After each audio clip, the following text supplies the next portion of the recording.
vamos a recorrer un poco esta obra de Lukács de 1923, que es Historia y conciencia de clase. Y yo, bueno, lo que intento con esta introducción, digamos, con esta presentación, bueno, es pararme en lo que me parecen las ideas nucleares, filosóficas, valiosas, muy profundas de esta obra, y detenerme sobre todo en aquello que es más complejo a la hora de la lectura, bueno, más enrevesado, o que ofrece una densidad enorme de reescrituras de otros filósofos y que por tanto necesita a lo mejor de mayor introducción, ¿no? Para que luego pues esa lectura a la que por supuesto estamos invitando, ¿no?, a todo el mundo, se pueda hacer pues un poco más suave.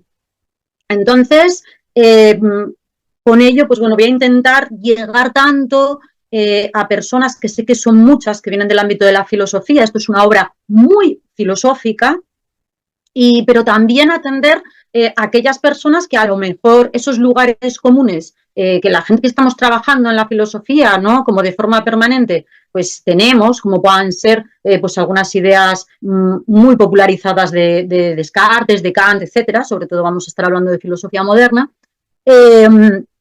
Bueno, pues a lo mejor no son tan obvias o tan conocidas, y merece la pena, aunque sea a lo mejor con una pequeña frase, recordarlas, ¿no?, o refrescarlas.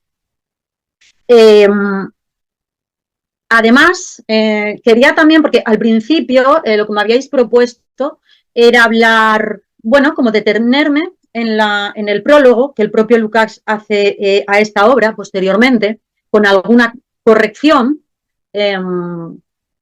normal, ¿no?, que con el tiempo uno pues vea pues alguna incorrección o haya alguna variación, ¿no?, en el pensamiento sobre las mismas ideas o las mismas categorías por las que estuvo viajando, ¿no?, hace tiempo. Pero yo voy a elegir específicamente una cuestión también del prólogo, que es la de, bueno, que es como el malentendido, vamos a llamarlo así, o la discusión, con un punto concreto de Engels que tiene que ver con la identificación de la praxis con el experimento científico e incluso con la aventura productiva, ¿no?, empresarial. Ya llegaremos a ello y lo explicaré. Y de esta manera, pues bueno, pues lo que a mí me parece que es el núcleo, como digo, el centro, ¿no?, el centro de gravedad sobre el que gira esta obra, y también pues esa discusión en la que posteriormente repliega y de la que reniega un poquito, yo creo, en el prólogo que hace Lukács posteriormente a Historia y conciencia de clase. Sin más presentación, voy a ello. Historia y conciencia de clase es, a mi modo de ver, bueno, una obra enorme y además una obra trágica, ¿no?, o una obra no trágica, una obra sobre la tragedia de la historia de la filosofía moderna. Yo creo que Lukács en este conjunto de textos lo que hace es también una relectura, una reorganización de la filosofía moderna. O sea, creo que también está haciendo una gran labor como historiador de la filosofía moderna, y además dando una perspectiva, un enfoque, como una esencia de este bucle y de este viaje que fue la filosofía moderna, pues que a mí me parece muy apropiado para comprender a Descartes, a Kant, a Hume, a los románticos, etcétera, pero también me parece muy original, ¿verdad? Entonces, sin intención de ser original, yo, me parece que suficientemente lo es Lukács en esta propuesta, pues voy a dar paso a la explicación. Yo, en principio, diría que Historia y conciencia de clase habla, nos viene a explicar la filosofía moderna como el correlato de algo que estaba ocurriendo en la sociedad en ese tramo histórico específico, que es, bueno, que arranca ya en el Renacimiento, y que de hecho ya en el Renacimiento hay pues como, bueno, pues como algún preludio, ¿no?, de estas ideas que luego van a estar como cruzando incluso existencialmente, afectivamente, ¿no? La filosofía y la conciencia de los filósofos y también, bueno, de las personas, ¿no? En la medida en que la filosofía está, de alguna manera, representando, ¿no? El espíritu de una época. Y esa realidad es una realidad tanto social, como dijéramos, económica, como tecnológica, como del conocimiento. Todo ello es realidad, ¿no? De una manera o de otra. Y concretamente, lo que quiere decir es que la modernidad se abre paso en forma de fragmentación de la realidad. Me parece que esto, además, estad muy atentos porque me parece muy interesante cómo él concibe la filosofía moderna como la crisis del sujeto que otros verán justo después, ¿no? En la posmodernidad. Entonces, para mí, bueno, es muy interesante cómo está viendo a estos filósofos. Esa fragmentación de la realidad bueno, que viene dada, pues, por ejemplo, por el auge de ciencias como la física ya matematizada, que viene dada justo ya después del Renacimiento y con Descartes, y vamos a ver que sobre todo con Kant, una fragmentación que se produce como a nivel de especialismo en el conocimiento, un especialismo que de alguna manera promueve el capitalismo y que todavía vivimos hoy, y por tanto una desconexión entre saberes, pero también una desconexión entre capas sociales, como si fuera una fragmentación de la comunidad, pero y sobre todo una fragmentación de la subjetividad, una fragmentación que el ser humano va a sentir adentro suyo, en su alma, ¿no? Y esto, a mí que soy muy romántica y me parece que aquí empatizo mucho con un cierto también romanticismo de Lucas, pues me encanta. Entonces, esta fragmentación que se da con la especialización, que se da con ese proceso productivo fabril, industrial, en el que todo es como parcelado, la única visión la única sistematización posible se encarga nada más de un pequeño campo que se desconecta de otros o que le da la espalda a otros. Bueno, esta fragmentación de la realidad y del conocimiento y de la acción humana, por tanto, es la que da como motor a las preocupaciones de la filosofía moderna, dice Lukács. Y entonces, él lo que va a hacer es explicar esto, que yo creo que es la parte como más, la parte central del libro, la parte más difícil, voy a intentar allanarla, y luego él también quiere reivindicar algo, ¿no? Tras todo este viaje de la filosofía moderna, y lo que él reivindica es la totalidad, una recuperación de la totalidad, pero una recuperación de la totalidad que hay que explicar bien, ¿no? Porque hay veces que somos muy fetichistas de las palabras, ¿no? Y a veces entonces como que uno habla de totalidad y ya es como una palabra que suena mal o como ahora, pues, entonces también quiero intentar quitar ciertos prejuicios y acompañarnos de Lucas para ver qué totalidad está intentando recuperar frente a la fragmentación de la modernidad. Esa totalidad es la visión de conjunto, una visión de conjunto sin la cual es imposible la emancipación de la clase obrera, ¿no? Que además una visión de conjunto que está siendo torpedeada continuamente, pero que incluso los propios filósofos burgueses, no burgueses porque ellos fueran burgueses, sino burgueses en la medida en que estaban de alguna manera delimitados, ¿no? En sus posibilidades para imaginar el mundo y para reinterpretarlo, bueno, pues por una sociedad dominantemente burguesa y por un mundo creado, bueno, para el beneficio, digamos, burgués y capitalista. Incluso esos filósofos no es que estén ocultándonos, ¿no?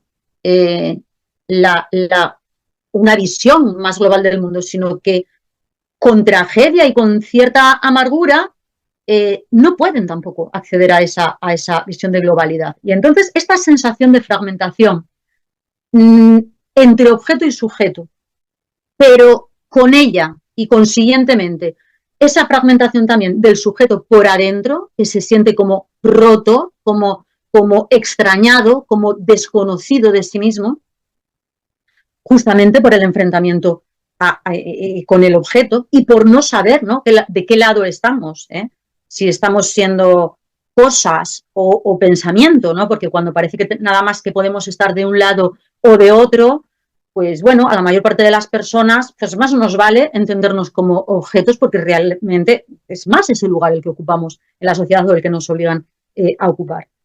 En todo caso, se va a querer superar esta dualidad, este dualismo, y esa visión de conjunto, esa totalidad que pretende recuperar Lucas, me interesa mucho especificar que es una totalidad no mistificada, ¿no? Porque, claro, había habido intentos de recuperar esa totalidad, por supuesto, con Hegel se da pues como la culmen de esto, ¿no? Pero, ¿qué es lo que él va a estar echando de menos, Lucas? Quiero decir, bueno, pues que esos intentos propios también del romanticismo, ¿no? De Fichte, de Goethe, incluso de Schiller, de Schelling, esos intentos de recuperar la visión de conjunto, la totalidad, de Heidegger incluso, ¿no? También, que está ya pues bueno, un tiempo después, pues lamentándose profundamente por esto que decía antes, por esta especialización, por esta fragmentación del conocimiento, por esta ignorancia mutua del saber de los otros, de las ciencias respecto de la filosofía y al revés, de las diferentes áreas y especialidades de cada cosa, de la técnica, etcétera, en todos los sentidos. Bueno, ¿por qué Lucas propone una y no se pliega, ¿no?, a esa recuperación de la totalidad o a esa reivindicación que ya hubieran hecho otros, ¿no?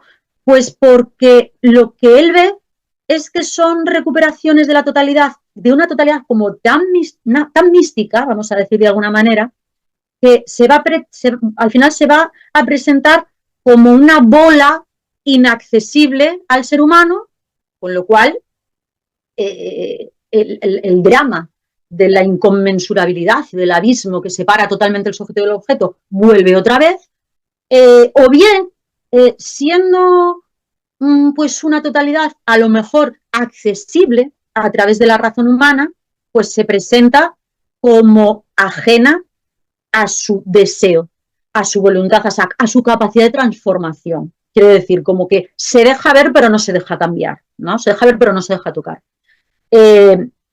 Y entonces vuelve otra vez el drama de ese objeto sujeto que parece que nada más que son pues dos cosas petrificadas mirándose una a la otra, ¿no? O ni eso. Esta totalidad que Lucas pretende recuperar es una totalidad, una visión de conjunto, una visión global, ahora diríamos transversal, mediada, es decir, hace falta salir de la inmediatez y por tanto de un realismo ingenuo o de ¿cómo voy a decir? Sí, yo creo que así está bien, ¿no? O de un empirismo demasiado chato, ¿no? Hay que salir de la inmediatez para alcanzar, obviamente, esa visión de conjunto. Es también una totalidad perspectivista, de tal manera, aunque no relativista, ¿no? O de un relativismo, digamos, corregido, ¿no? Perspectivista. Que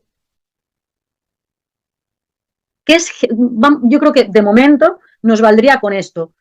Mediado, perspectivista y una totalidad genealógica también, porque Lucas insiste mucho en que el proletariado, que retomaremos al final, es el sujeto de la historia, es el sujeto capaz ya no de hacer historia como ciencia, ¿no?, como ciencia social, sino de hacer historia en el mundo y de hacer la genealogía a partir de su presente. O sea, en este aspecto está muy cerca de Nietzsche, aunque luego, por otra parte, tenga una sensibilidad distinta y no sé cuántos, ¿no? Pero en este aspecto concreto de la genealogía, de reivindicar esa perspectiva global que solo puede tener alguien que por salir de su inmediatez y que sale de su inmediatez porque se encuentra mal en ella, porque esa inmediatez, esa vida que nos da el capitalismo es profundamente triste y es amarga y nos quita todo nuestro tiempo y nos exprime y nos convierte pues en meros casos de una ley general, en cosas absolutamente sustituibles, bueno, etc., a ello volveremos. Es tan indigna, ¿no?, esa realidad tan molesta para la mayor parte de la sociedad, para ese proletariado en particular, que que ese obrero va a necesitar salir de la inmediatez. Es decir, Lukács plantea la recuperación del punto de vista de conjunto, de la totalidad mediada por el deseo de escapar a la realidad presente que está viviendo el obrero y su capacidad a partir de esa molestia, no solo de transformar, sino de transformar advirtiendo cómo hemos llegado hasta este punto. Es decir, cómo la vida me ha puesto en este lugar pues tan triste, ¿no?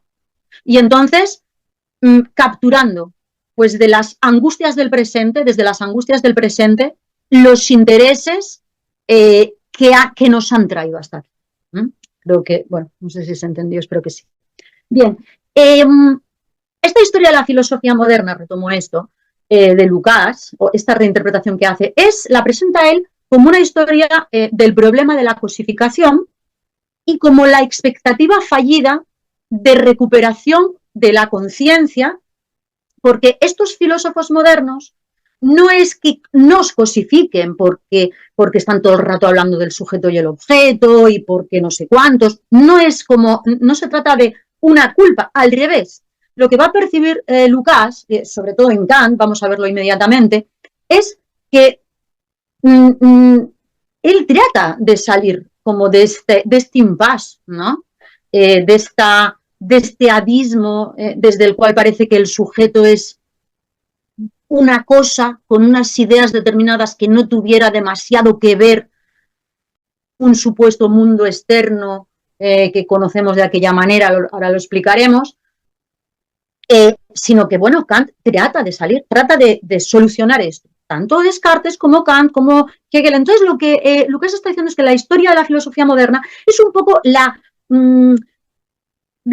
pensamiento doliente de esa fragmentación, de esa división tan tajante entre lo que es un sujeto que actúa, que hace, que conoce, y lo que es un objeto que nada más es pasivo, se deja ver, se aparece, se deja estudiar o se deja instrumentar para el beneficio ajeno, para el beneficio de otro, ¿no? Ese par, ¿no? de conjugado, que es el sujeto y el objeto, está queriendo ser superado todo el tiempo por los filósofos de la modernidad, pero no pueden.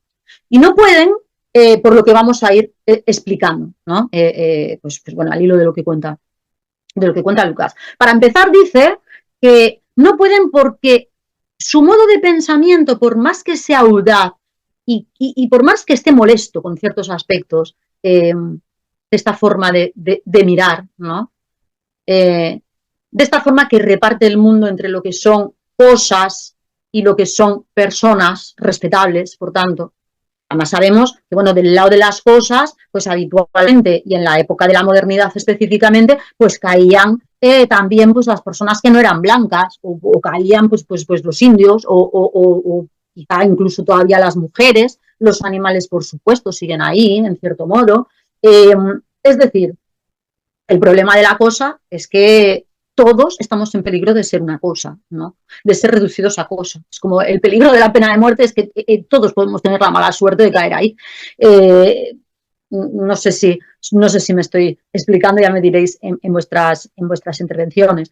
El modelo capitalista de hacer, de generar una vida cotidiana, y el modelo capitalista de relacionarse los seres humanos entre sí y con la naturaleza y con las cosas, es un modo enormemente fetichizante, ¿no? Como explicaba tan perfectamente Marx. ¿Y qué es esa fetichización?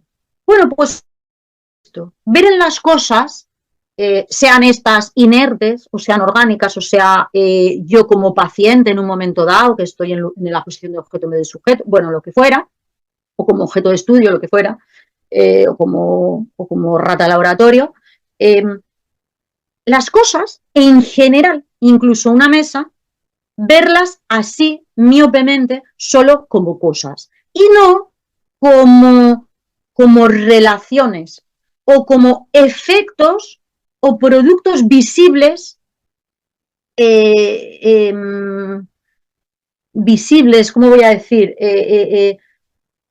Como encarnaciones, verlas solo como cosas y no esas cosas a su vez como la encarnación y punto de llegada de una larga historia de relaciones, ya digo, tanto entre humanos como con la naturaleza, como con otros animales, etc. Es decir, la visión fetichizante es esa que solo ve un producto final delante de mí, que puede ser muy bonito, rosa y de peluche, pero no ve lo que hizo falta para llegar hasta ahí, ¿no? Que a lo mejor es algo pues que a lo mejor se parece más a una película de terror o no, pero que no se está teniendo en cuenta porque el aspecto cósico de las cosas pues lo está como tapando, ¿no? Como tapando. Bien, entonces, él se va a fijar, en primer lugar, sobre todo en Kant. A mí me parece que Lucas es un buenísimo facilitador de la comprensión, para la comprensión de la filosofía kantiana en todos los niveles, tanto en su ontología, epistemología, como en su ética. A él le parece que como que Kant es el representante o el mayor representante o primero de esta crisis del sujeto que, según Fichte, se abre ya con Descartes, con la duda metódica de Descartes. Aquí es donde me voy a parar, pero voy a intentar correr también para no quedarme a medias al final de la charla, pero recordar un poco de qué se trataba esto, ¿no? Bueno, Descartes sabemos que en sus meditaciones metafísicas pues lo primero que hace es poner en duda todo aquello que mi propia intuición no puede recrear, ¿no? No puede advertir como un dato evidente. Entonces, al final, bueno, bajo la duda metódica, pues cae casi todo lo que conocemos como idea metafísica del mundo.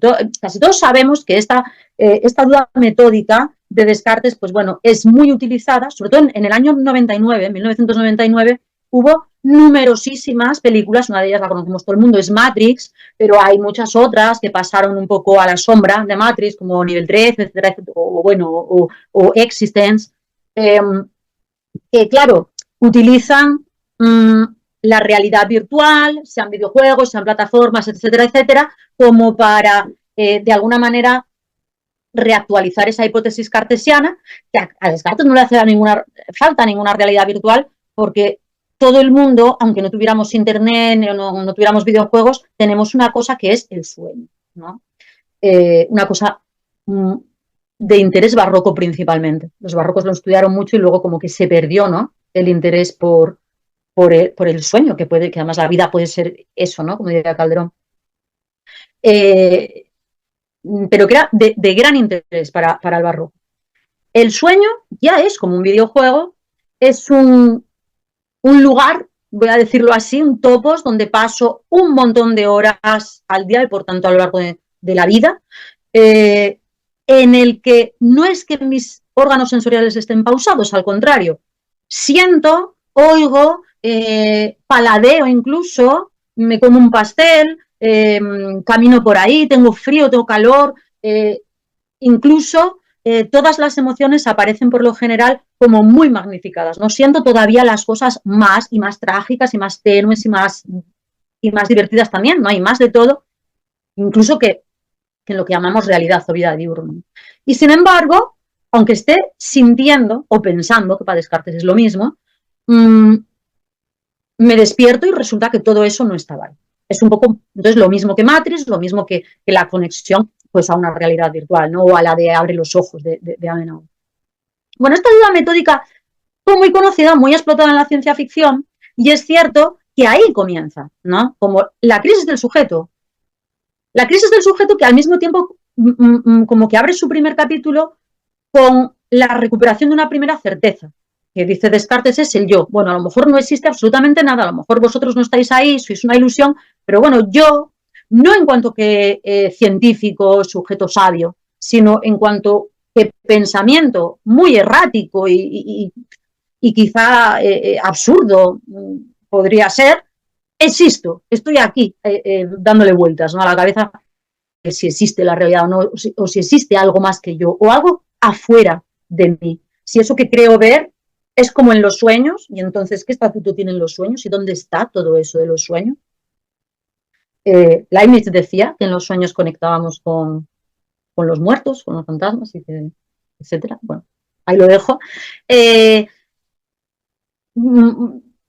así? ¿Como en los sueños? ¿Es todo así o no? Y parece que aquí, por más que luego Descartes trate de recuperar con el argumento ontológico a Dios y mediante Dios al mundo, porque, bueno, pues Dios será alguien que no me quiere engañar y que tal y que cual, pues al final lo que quedó es la duda cartesiana. Al final lo que quedó es la puesta en crisis y esa certeza amarga de que yo existo como un pensamiento, pero quizá nada más existe fuera de mí, o quizá nada más puede ser conocido fuera de mí. Y por tanto estoy solo, ¿no?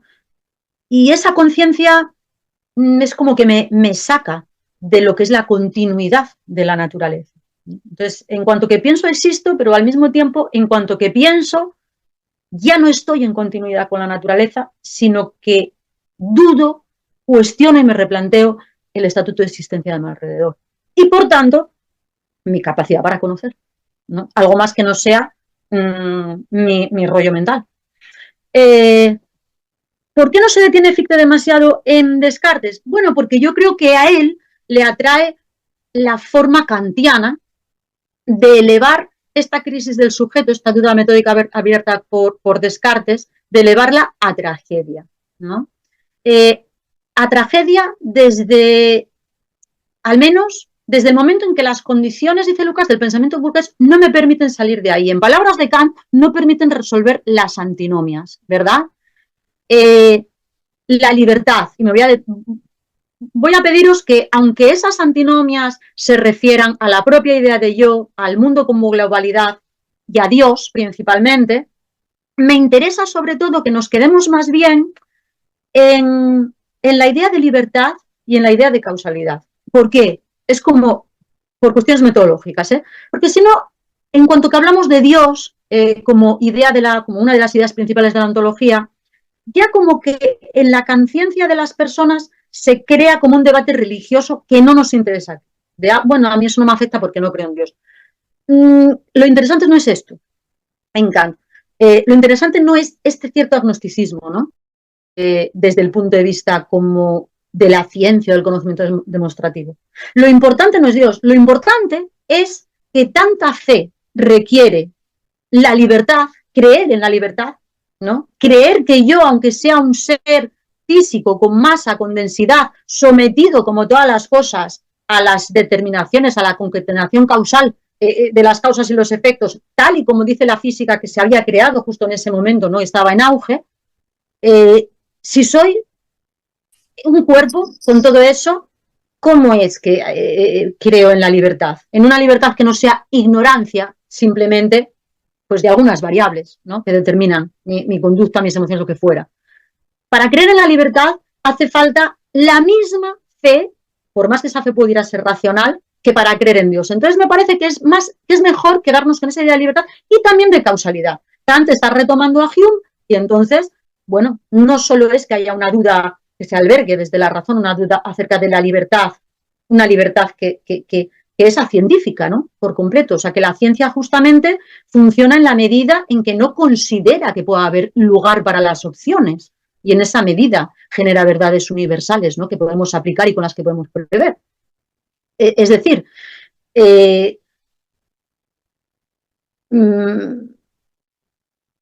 ¿cómo si hacemos ciencia podemos creer al mismo tiempo en la libertad, pero incluso en la causalidad? ¿Qué experiencia tenemos de que un fenómeno y otro estén conectados? Lo único que sabemos es que uno va detrás de otro, ¿no? Pero eso, ya decía Hume, da lugar a muchísimos prejuicios, ¿no? Nosotros podemos pensar entonces también que, bueno, pues que hubo una oleada de inmigración y que luego hubo paro y que entonces una cosa provoca la otra. Porque realmente ese nexo de causalidad no está en la empiria.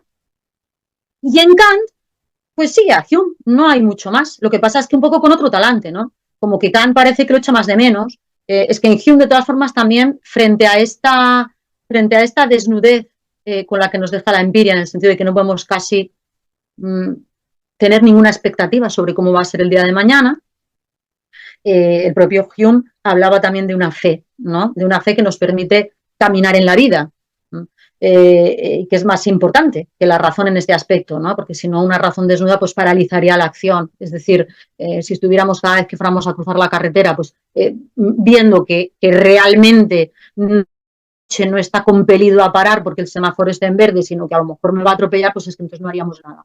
Esto ya lo veía Hume. Pero bueno, no me enrollo más con esta cuestión.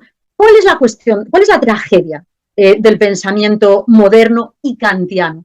Pues que, por un lado, tenemos una ciencia súper potente, que es la física matematizada, que está dando lugar además a todo cambio en el paisaje de la Tierra, en el paisaje terrestre, que es además colega de la industrialización, que parece que es penetrante, ¿no? Sobre ese mundo que está fuera de nosotros y que decimos que son los objetos de estudio nuestros, ¿no?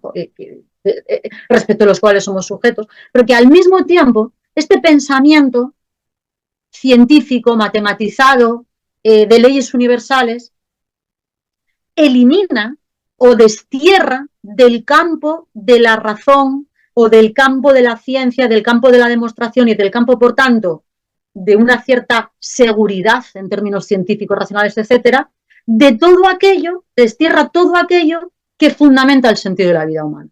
Y que no es solo Dios y el yo y no sé cuántos, no. Es la libertad y es la causalidad. Pensemos, por ejemplo, en la libertad.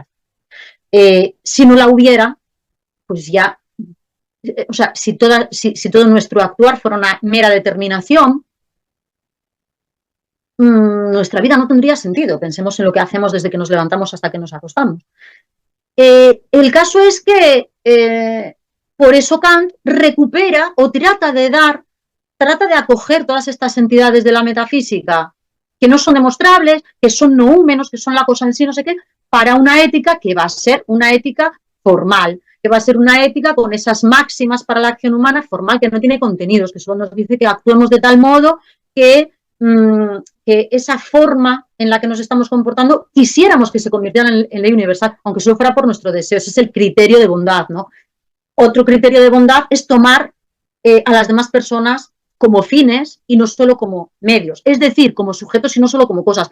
Dar por hecho que son sujetos y, por lo tanto, presumir en ellos la libertad, no ponerla en cuestión, ni en ellos ni en nosotros, aunque no tenemos nada firme a lo que agarrarnos, casi al revés, si nos ponemos del lado de la ciencia, para creer tal cosa.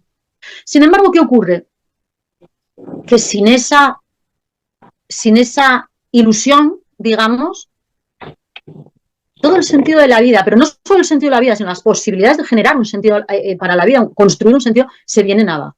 Recordemos entonces que Kant fundamenta esta ética en un principio que es el principio de no contradicción, al final. ¿Por qué? Porque con estas dos máximas, pues una de las cosas más rechazables es la mentira, ¿verdad? La mentira es eso que si se convirtiera en moneda de cambio, en ley universal, pues bueno, entonces nada tendría sentido, o la sería Dios, cada palabra que os estoy diciendo podría ser lo contrario, y entonces se vendría abajo la propia ciencia, que también por otra parte está negando la libertad, pero sobre todo también el lenguaje y la más mínima sociabilidad, ¿no?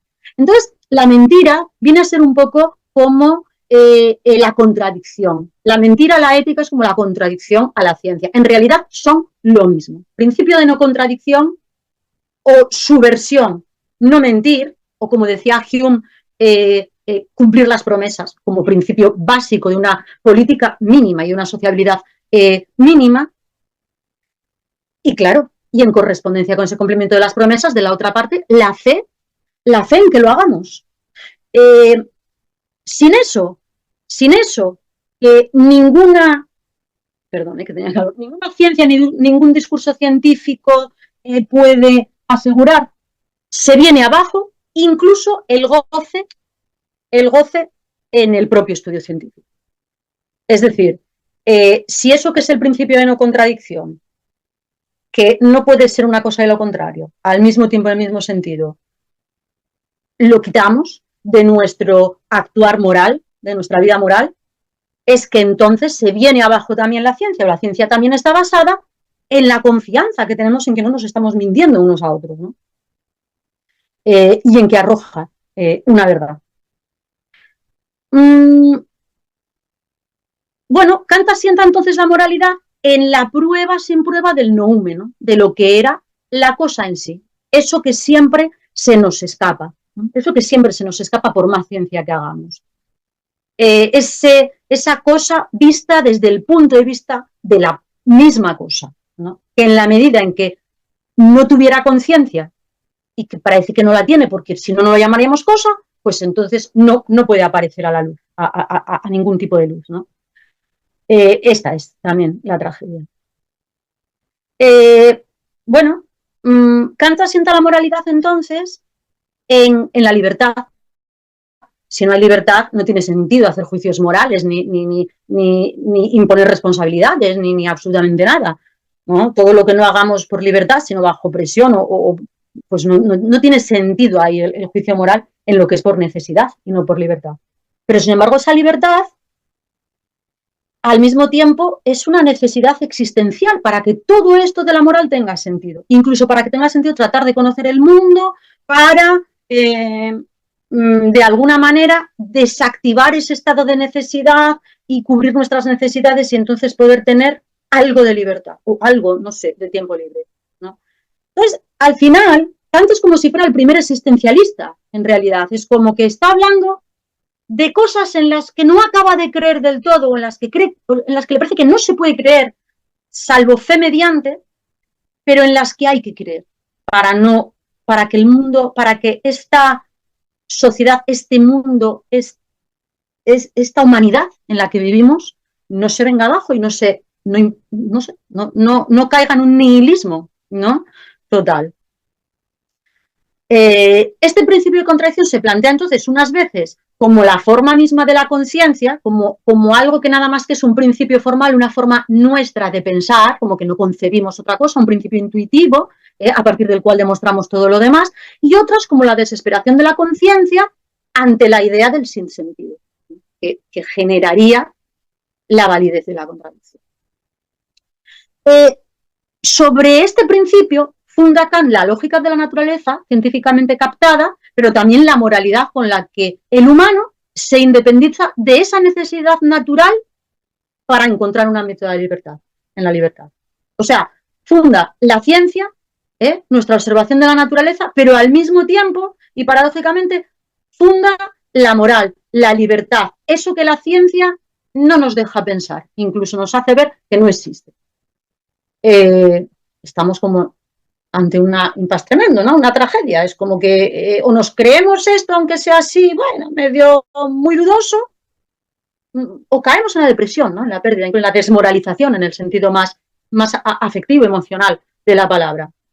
Bueno, en la misma línea Fichte explica a Lucas, pues bueno, tratando de superar la dualidad sujeto-objeto, los identifica, pues también en la acción ética, entre otras, como Kant.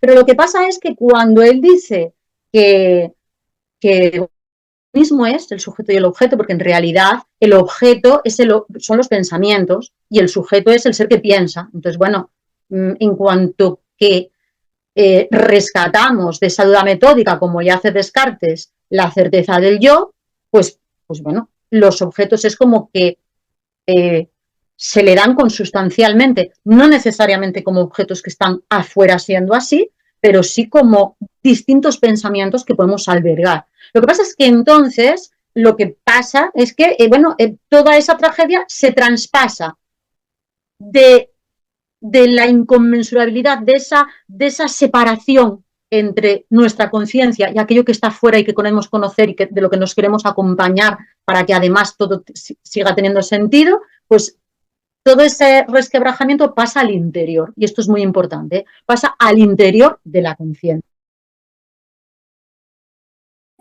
Se abre el que es libre y el que no lo es, como de alguna manera preludia también Kant, ¿no? El sujeto que se da cuenta de que es un cuerpo sometido a las leyes de la física, pero que luego está también el sujeto que piensa y que se puede imaginar, aunque no existan, pero para su recreo se puede imaginar otras leyes, ¿no? Y en eso además se van a detener mucho y a eso se van a acoger mucho los románticos con su principio de creatividad también para superar un poco este impasse y por eso van también como a fijarse en la estética, ¿no? Y en el arte, luego lo hablamos.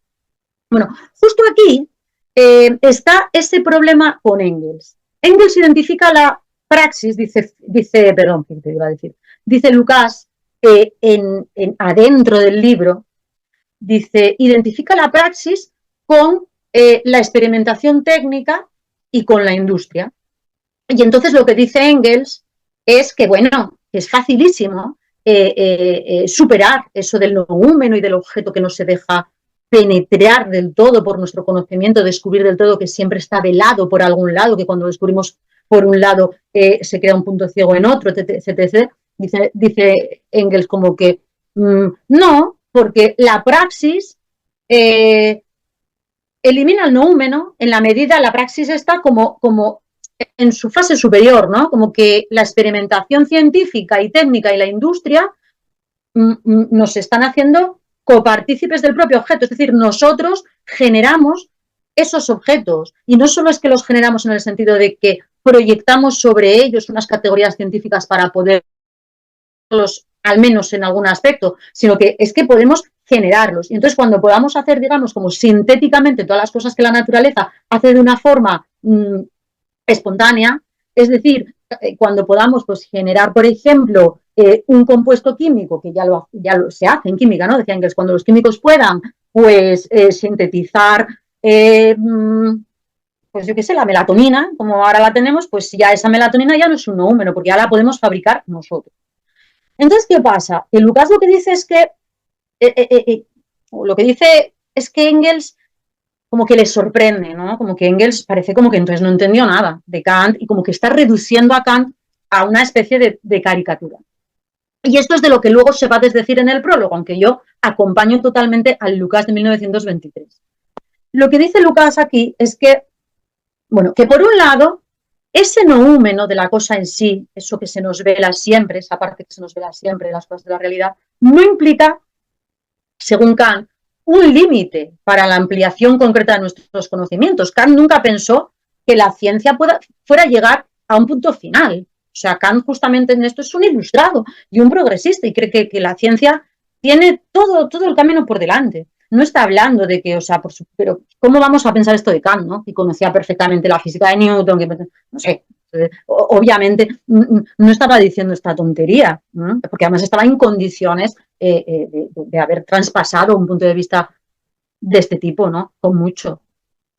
Lo que él está diciendo es que por más que la ciencia avanza, conozca y descubra 8.000 millones de cosas e infinitas cosas, hay un límite a la propia estructura del conocimiento.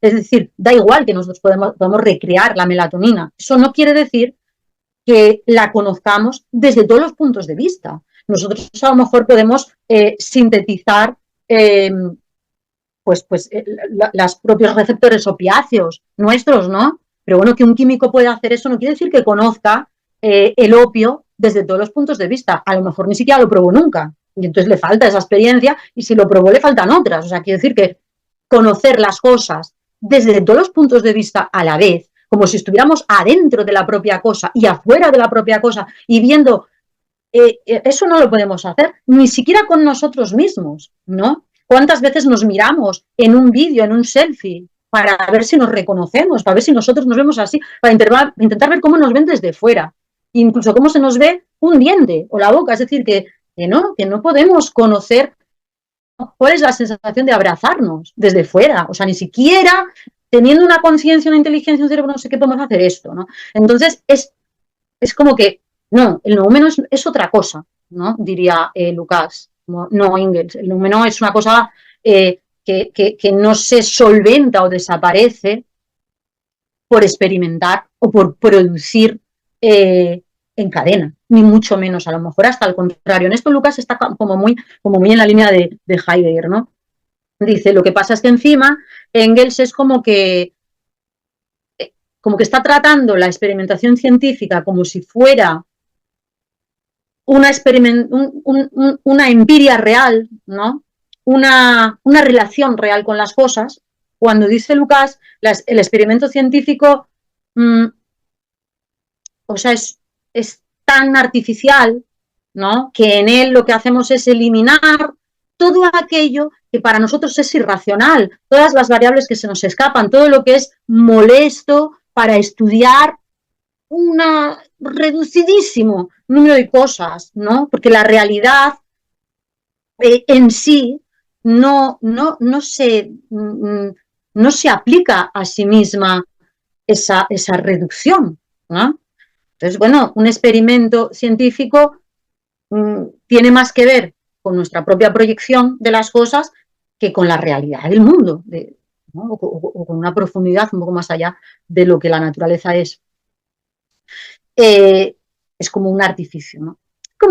Como si dijéramos, mirar, ahora yo creo que Lucas entraría más en la sensibilidad actual, ¿no? Porque es como, y Engels estaría ahí un poco en aquella frase de Hegel de que bueno, como que feliz será el ser humano cuando mira a su alrededor y toda la naturaleza sea un espejo de sí mismo, ¿no? Como quien dice que miramos alrededor y veamos como tendidos eléctricos por todas partes y todo esto, ¿no? Y todo sea como una recreación, una obra nuestra.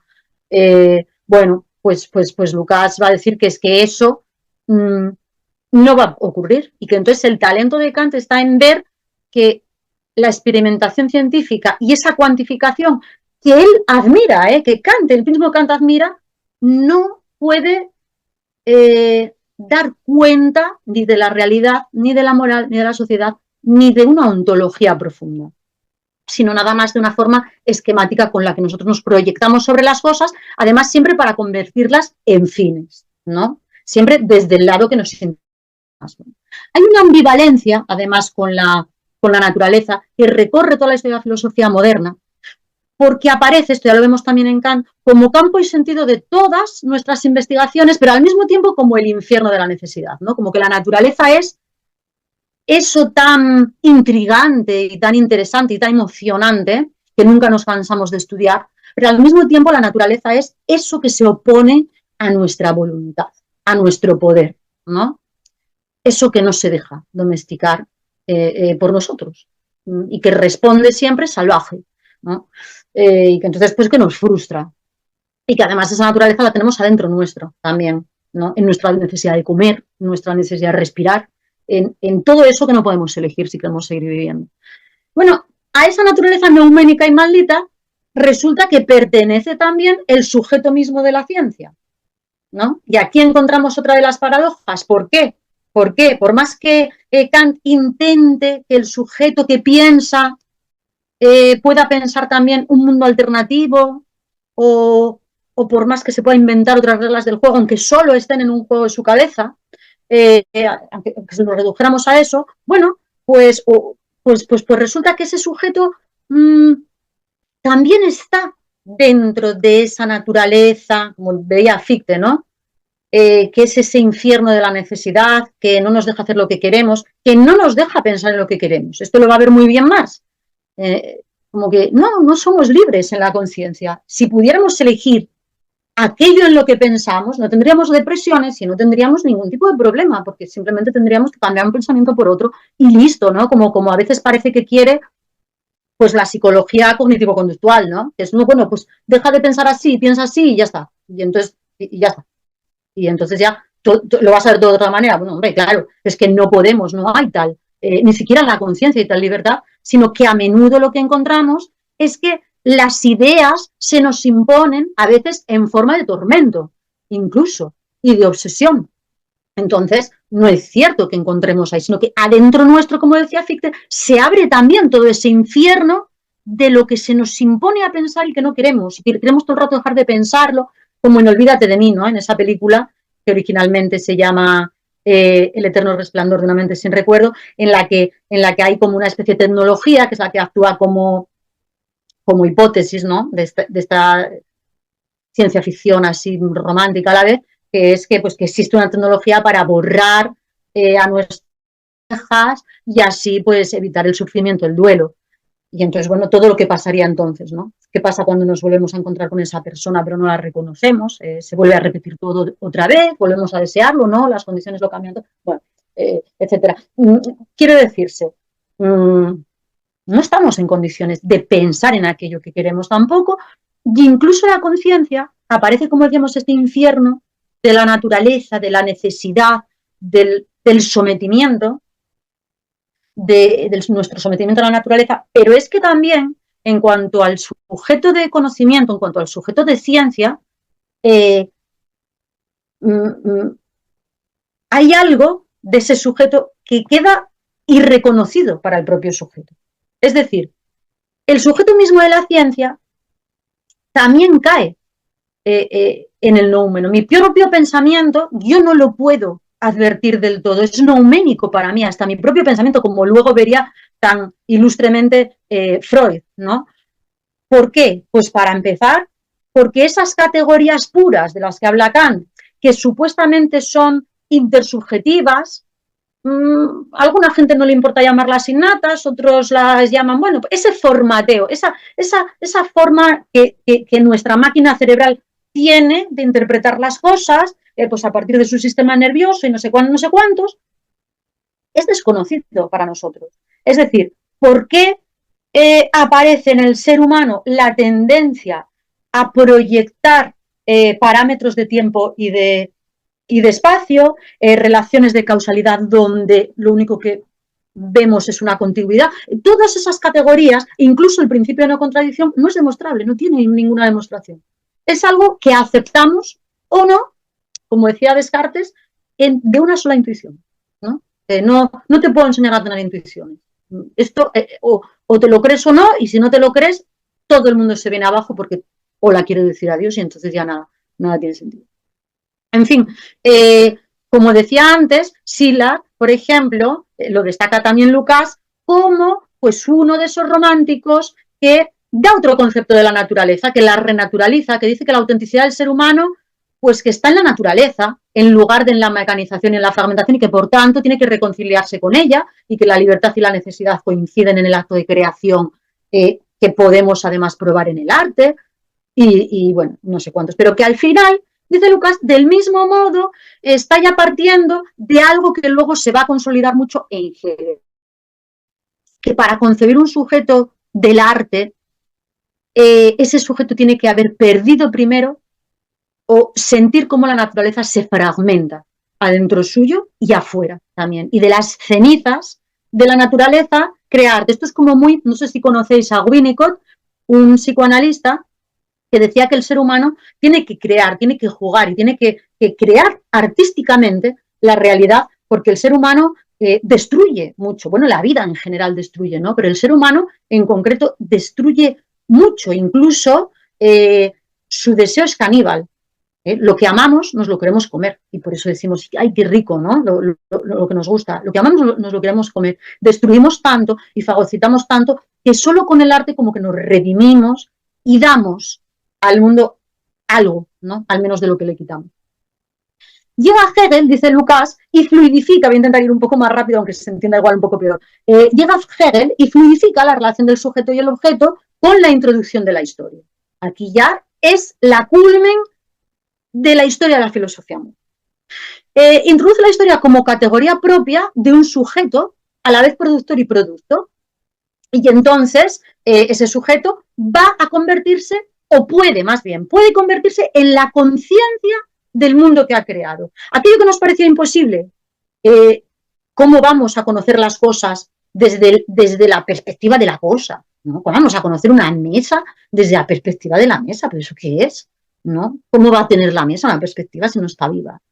Pues, y entonces, claro, ahí se abría todo ese, y entonces, ¿qué es la mesa? ¿Qué es este monstruo que está delante de mí, ¿no? Que está conmigo siempre, pero no me ve, y yo no lo puedo ver a él desde su experiencia interna, ¿no? Algo así. Bueno, pues Hegel dice, pues se puede llegar, el ser humano puede llegar, quizá, a ser la conciencia de las cosas en el sentido, pero en el sentido este que decíamos, en el sentido de que él crea el mundo, él es el productor, ¿no? El gran Dios menor, que crea una segunda naturaleza, ¿no? Que llamamos industria, tecnología, esto que tenemos, y bueno, y como creador de ese mundo en el que nos movemos, porque ya no nos movemos en la selva prácticamente, pues, pues, pues como creador es consciente, ¿no? Y sabe cómo lo ha hecho, digamos. Pero ¿qué pasa? Que todavía, y claro, ¿y esto cómo se va alcanzando? Bueno, con la historia, con el progreso y con la acumulación, un poco la que veíamos antes, ¿no? Eh, ¿Cuál es el problema? Dice Lucas.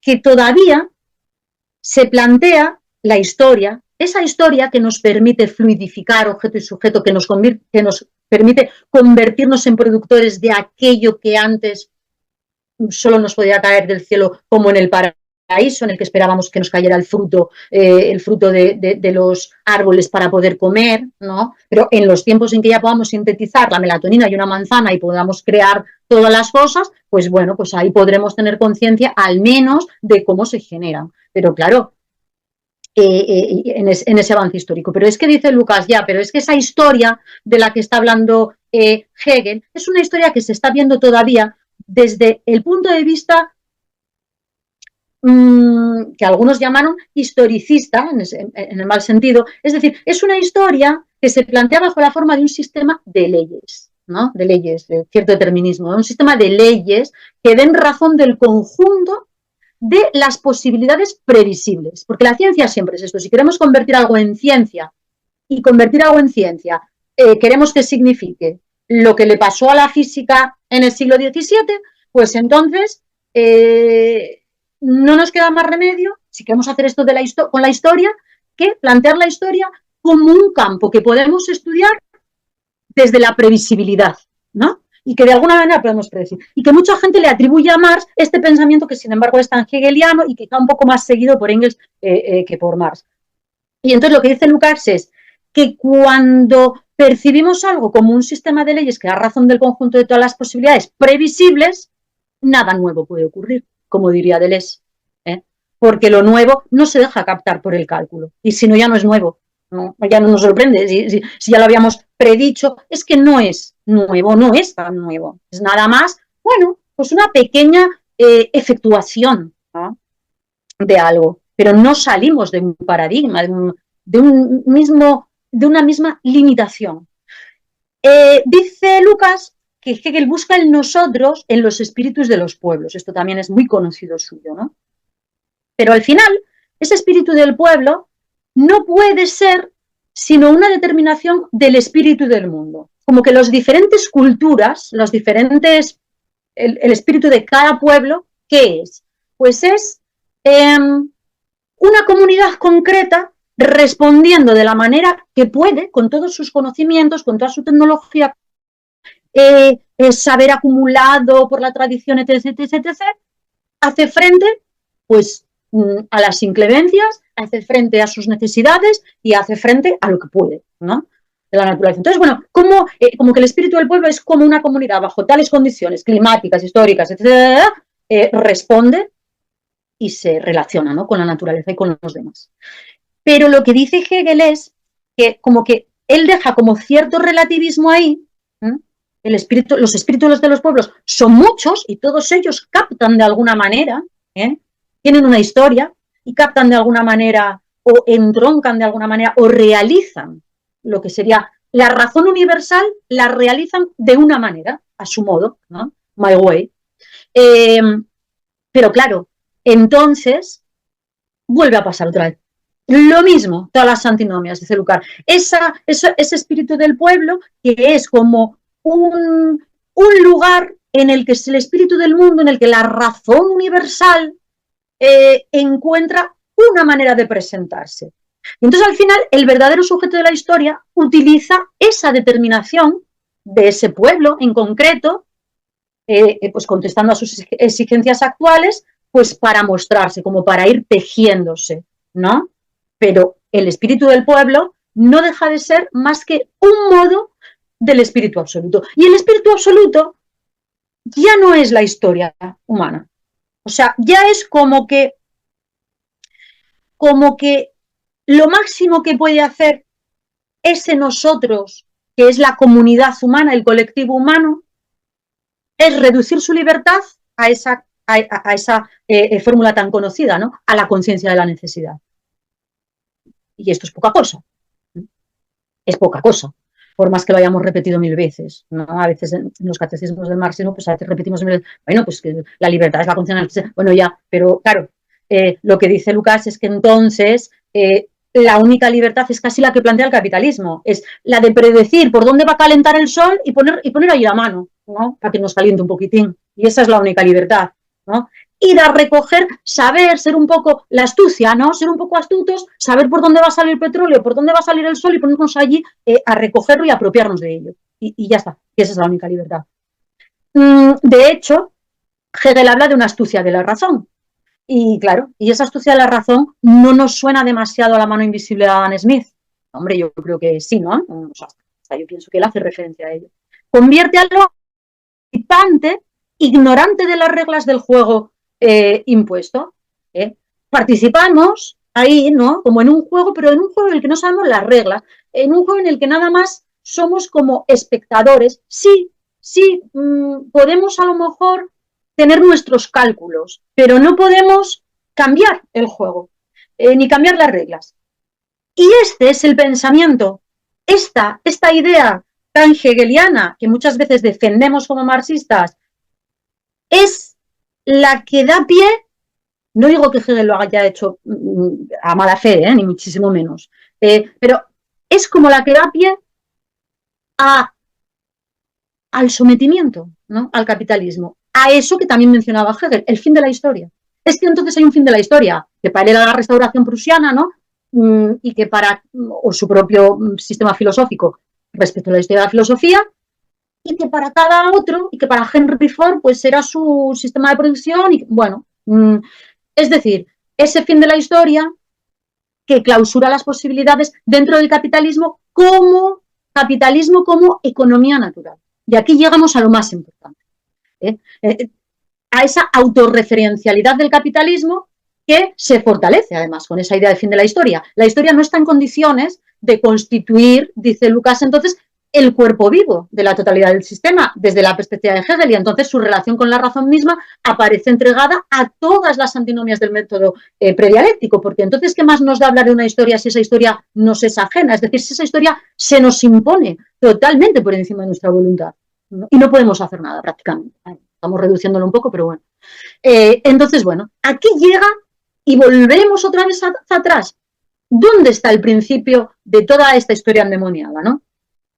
Pues Lucas dice que el problema, en unos términos muy Heidegger, yo diría, de los que les consciente, y también que unen mucho con la sensibilidad postmoderna en la que nos encontramos ahora.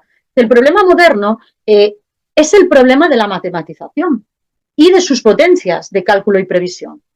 El mundo moderno se abre, eso lo sabemos, con la matematización de la física y esta a su vez con el modo maquínico fabril de producción, ¿no? Él dice que una da paso a la otra, ¿no? Que son como un calco, una cosa lo uno de lo otro. El sistema capitalista también es un sistema social axiomático que, tomando las matemáticas como modelo, ya no solo como modelo de exactitud formal, ¿no? Visteis que la física dice todo el rato, bueno, para condiciones ideales esto y aquello. Sin embargo, la economía es más mentirosa, ¿no? O sea, la física es como que desvela que, bueno, que esto funciona en condiciones ideales, ¿no? Que como que la realidad no se reduce a esto. Al menos con esa formulita, si le hacemos caso y no lo tomamos como un mantra así que se nos olvida lo que significa, pues bueno, avisa que está usando una matematización de alguna manera artificial, ¿no? Sin embargo, pues la economía aprovecha ahí con toda esta buena prensa que tiene la matematización y la ciencia, lo que dice la ciencia, y entonces pues ya no toma las matemáticas solo como modelo de exactitud formal, sino como modelo de la propia realidad empírica, tanto externa, esto podría pasar ya en el mecanicismo de Descartes, pero ahora también como interna. Y aquí es donde se produce el cambio, ya a estas alturas. La conciencia es matemática en la modernidad, pero tanto si es capaz de captar el mundo, como en Descartes, o sea, es matemática la conciencia y el mundo está hecho matemáticamente también, y entonces por eso podemos conocerlo y en ese aspecto ser optimistas. Pero también la conciencia es matemática si, como dice Hume u otros, la realidad externa no lo es y entonces no lo podemos cambiar. Pero en todo caso, la conciencia es matemática, ¿no? Y proyecta esas matemáticas y proyecta un espacio y un tiempo que son el espacio y el tiempo de las matemáticas. Y es como en lo que sabemos vivir, ¿no? Entonces, ¿qué pasa? Que la subjetividad ya no solo es la realidad externa, la subjetividad también es matemática. Y por tanto el deseo calculable, como quiere el capitalista para hablar de la oferta y la demanda, y no sé qué, no sé qué. Entonces dice Lucas, ¿qué ocurre? Que esta conciencia matemática es impotente, incluso donde se la concibe isomórfica con la realidad, como en las ideas de tipo más cartesiano. ¿Por qué? Porque esa realidad es fatalidad siempre que le pensemos como entorno calculable. Es decir, siempre que nosotros celebramos que ya podemos prever tal y cual fenómeno, y lo celebramos porque, jolín, mira, pues a lo mejor, oye, si podemos predecir un tsunami, igual hasta nos podemos librar, ¿no? Y nos podemos ir y además podemos presumir de lo listos que somos y estar aquí pues intercambiando conocimientos y no sé cuántos. Entonces, bueno, al ser humano como que le gusta, ¿no? Este conocer y sobre todo le gustaría como ser capaz de reducir toda la naturaleza. Pero ¿qué pasa? Que en la misma medida que algo es calculable, es una fatalidad, donde no hay libertad, es algo que se te impone y que no puedes dislocar, ¿no? Te tendrás que dislocar tú, como decía Descartes, tendrás que adaptarte tú a la realidad, pero no pretendas que esas reglas externas se adapten a ti. La única libertad, ni a ti ni a nosotros, de un colectivo, la única libertad imaginable es la de correr al lugar donde el mejor cálculo nos avisa de un posible beneficio, en una mera supervivencia, o para luego venderlo, sacar más o apropiarnos de ese agua o de ese río o de lo que fuera, ¿no? Entonces, ¿qué pasa? Que la economía clásica, lo que dice Lucas, es que ante el esplendor de la física matemática, pues ve ahí la oportunidad para intentar la misma operación sobre la sociedad. Si la sociedad como lugar de la reproducción de la vida y de la satisfacción de las necesidades naturales, por otra parte, se puede matematizar, entonces las leyes del mercado pueden escapar a la libertad humana y con esto pueden escapar a todo intento de transformación. Es decir, escapan a la libertad humana que nada más va a ser concebida o bien como ignorancia de las variables que están funcionando en cada momento, o bien como astucia del más listo, del capitalista que va allí a poner su bandera como en la luna, ¿no? Por ejemplo, ¿no? Y apropiarse de eso que supo calcular que la naturaleza iba a dar por no sé dónde, y luego venderlo. Entonces, claro, cualquier utopía, no utopía, cualquier proyecto socialista, cualquier proyecto no capitalista, queda como que eso es como ser terraplanista, ¿no? Eso es como ser terraplanista, porque, perdón, la ciencia, que es la matematización, pues dice esto en la física. Y si seguimos con la misma onda, ¿por qué no en la sociedad? Y en la sociedad, la ciencia de la sociedad es la economía, ¿no? Entonces, bueno, pues la economía tiene estas leyes que las puedes captar, a veces no, en las crisis no, ahora lo vamos a ver esto para acabar, pero no las puedes cambiar. Te puedes aprovechar de que el río pasa por aquí para coger el agua, pero nada más. La innovación lucasiana, voy a intentar ir rápido para acabar, no es la de resguardar lo social fuera de la telaraña de la matematización, sino justo, como acabo de decir, la de cuestionar el modelo matemático del conocimiento como modelo que totaliza la realidad, pero a costa siempre y paradójicamente de parcializarla. Es decir, totaliza la realidad, pero no como dándonos una perspectiva global. Luego hablamos de eso. No como estableciendo fronteras espaciales. O sea, el capitalismo opera justamente a la inversa, ¿no? De roca, eliminando los estados cada vez más, etcétera. Sino alienando al ser en valores cuantitativos abstractos. Despojar al ser humano, y a otros seres también, de su diferencia irreductible y someter todo a la indiferencia. Cuando esta indiferencia, que por ejemplo Marx la llama pues el trabajo abstracto, hay mucha gente que está por ahí que no lo entiende, que lo confunden, ¿no? ¿Qué es el trabajo abstracto? ¿No? Pues el trabajo abstracto es el trabajo matematizado, el trabajo cuantificado, el trabajo tomado como como eso que puedes calcular su valor en horas respecto de un beneficio tal y cual, pero que sin embargo se puede hacer esto a costa de no tener en cuenta su especificidad, es decir, los valores de uso que genera, ¿no? Entonces, ¿qué pasa? Que esta igualación, ¿no?, que permite intercambiar todas las cosas que se producen en la economía clásica y que por eso más la crítica como política y no como científica, pues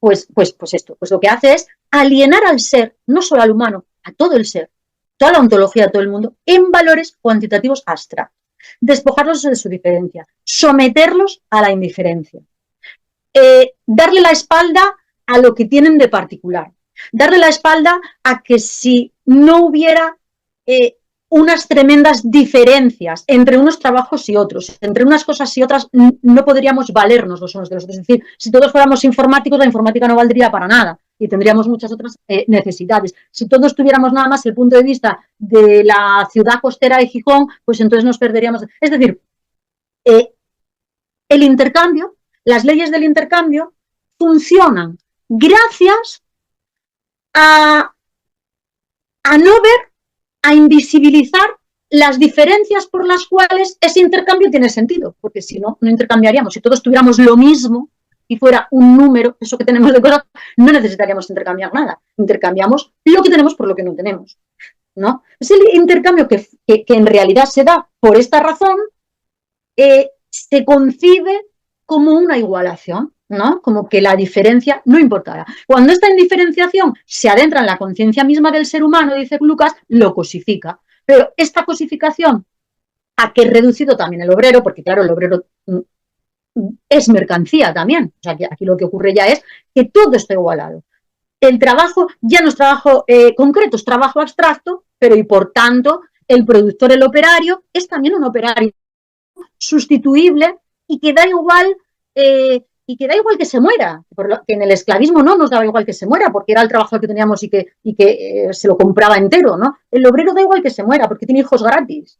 Y entonces, pues, con que llega la edad de la reproducción nos sirve, ¿no? Luego tiene otros hijos y ya esos van a querer necesitar también un poco de trabajo y vender su propio trabajo y demás. Entonces, bueno, esta indiferencia no es solo algo teórico, es algo que vivimos, ¿no? Que nos damos cuenta de que se nos mira así y se nos concibe así. Y como dice Heidegger, allí donde crece el peligro también crece la salvación.